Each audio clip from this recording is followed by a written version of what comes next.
서 탄력성 있게 뭐 무조건 한국 영화는 146일 주장할 게 아니라 그 시장 그 수요 개념에 따라서 탄력성 있게 스크린 쿼터를 운영하면은 우리가 국익 차원도 되고 더군다나 또 우리 한국 영화의 문화 상품으로서의 부가가치도 올리고 이래서 여러 가지 그 뭡니까 복합성을 지닌 스크린 쿼터제 운영을 했으면 하는 바람이죠. 현재 우리 영화계가 안고 있는 가장 큰 과제가 무엇이라고 생각하십니까? 우리 영화가 지금은 겉으로는 굉장히 뭐 46%다, 50%다, 그 다음에 복합극장 여러 가지 상징적으로 번성하고 있지만은 사실은 굉장히 영화인들은 열악합니다. 지금 우리가 참 60년대, 70년대, 80년대 한국 영화의 메카인 충무로는 사람이 없습니다.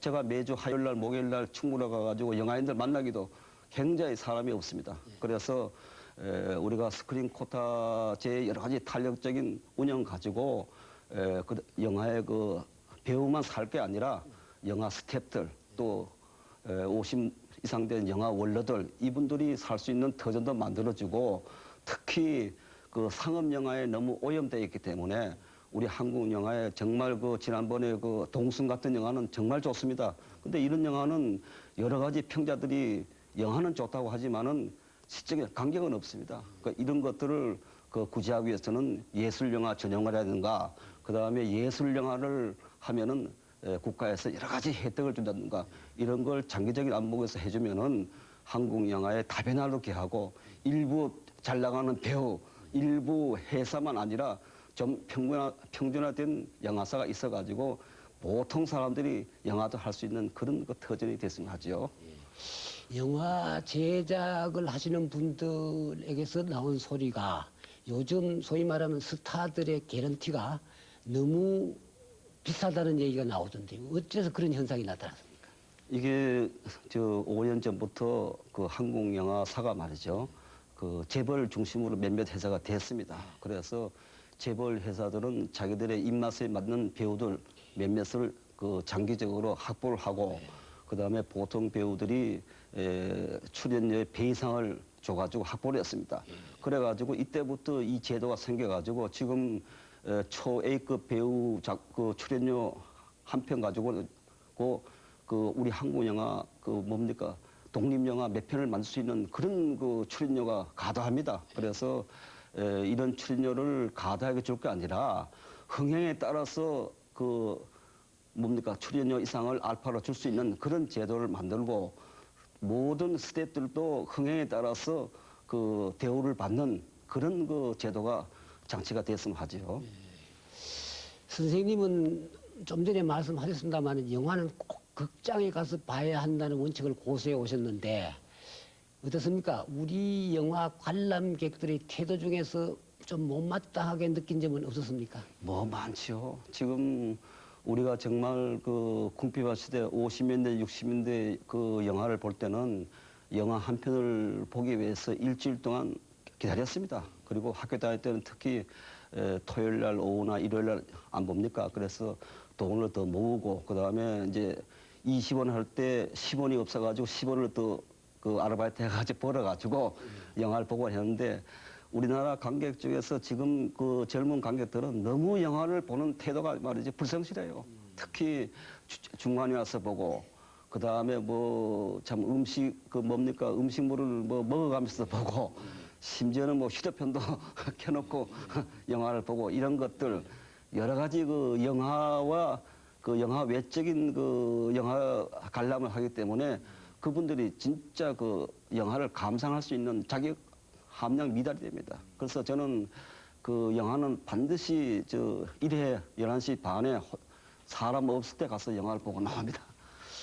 최근에 외국 영화도 그렇고 우리 국내 영화도 그렇습니다만은 소위 말하는 좀 외설적인 장면들이 많은데요. 심지어 어떤 작품은 포르노에 가까운데 이런 작품들은 따로 상영관을 주자는 소위 말하면 등급 외 영화관 문제가 많이 얘기가 되고 있는데 그 문제에 대해서는 어떻게 생각해 보세요? 아, 그 참 좋은 그 말씀입니다. 지금 이게 3년 전에도 말이죠.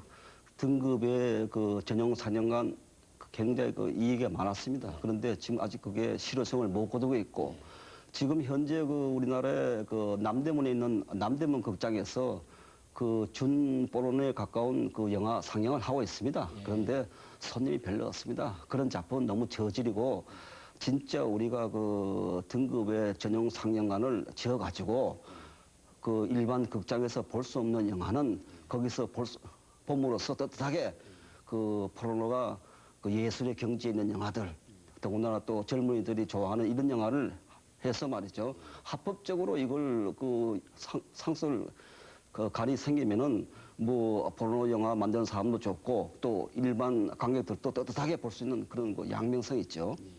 그동안 수집해왔던 영화 관련 자료들로 짭짤한 재미도 보신다는데 그 재미가 어느 정도 됩니까? 이게 제가 말했죠. 아까도 말씀했지만 뭐 지금도 아마추어 기본으로 영화 자료를 항상 충무로나 극장에서 모으고 안 있습니까? 그런데 영화 포스터를 이렇게 모아 보니까요, 굉장히 아이디어가 많이 나와요.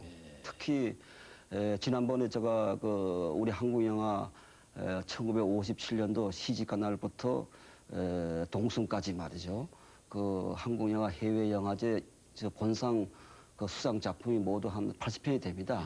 이걸 해화역에서 대종상 그 40주년 기념 작품으로 제가 맡아서 전시회를 했습니다. 그리고 포스터를 각종 그 분류해가지고 쭉 해보니까 각 백화점, 그 다음에 지방의 문화단체, 뭐 대종상, 청룡상, 전주영화제, 뭐 이런 영화제에서 이거 전시를 하자고 부탁이 많이 옵니다. 그래서 제가 이걸 가지고 그 영화 그 지금 수입으로 말이에요. 잡고 또 여러 가지 그 지방 문화 발전을 위해서 그 전시도 많이 해주고 있습니다. 우리 시청자에게 영화 매니아로서 무슨 당부하고 싶은 말씀이 없으십니까? 그 영화 매니아는 즉 그 사회적인 매니아입니다. 왜냐하면 영화가 종합예술 아닙니까? 영화 속에 불교, 뭐 기독교, 천주교, 이슬람교, 그 다음에 여러 가지 복합적인 그 사회상을 담고 있기 때문에 영화를 좋아하면은 인생을 좋아하게 됩니다. 그렇기 때문에 이 참 우리 불교 TV 시청자께서는 항상 좋은 영화를 보셔가지고 메모를 해두면은 이게 전부 다 나중에 사회에 가지고 환원을 할 수 있는 자기것이 됩니다. 그래서 영화를 통해서 사회, 인간성, 도덕성 회복 이런 것들이 즉 영화이기 때문에 영화를 많이 보라는 부탁을 드리죠. 마지막으로 한 말씀만. 좋은 영화, 나쁜 영화를 어떻게 분리하면 좋겠습니까? 저는 워낙 그 영화를 강적을 보기 때문에 영화를 그 좋은 영화, 나쁜 영화를 다 가리지 않고 다 좋아합니다. 왜 그런가 하니 좋은 영화 속에서 나쁜 걸 발견했습니다. 그리고 나쁜 영화 속에서 좋은 영화는 또 좋은 점은 또 있습니다. 그렇기 때문에 가능한 좋은 영화를 많이 봐가지고 나쁜 것을 찾아가지고 버리는 것이 가장 현명한 방법입니다. 귀한 말씀 많이 들려주셔서 감사합니다. 여름입니다. 건강에 유의하십시오. 감사합니다. 어떤 사람은 오늘의 출연자 정종화 선생님 모습에서 별나다는 느낌을 받았을지 모르겠습니다만 그러한 시각이야말로 결코 옳지 못할 것입니다. 왜냐하면 올바른 문화의식을 못 가진 사람의 눈에는 진실로 소중한 것들이 잘 보이지 않을 테니까요. 이상으로 김영무가 만나는 문화인 이 시간의 순서를 마감하겠습니다. 시청해 주셔서 감사합니다.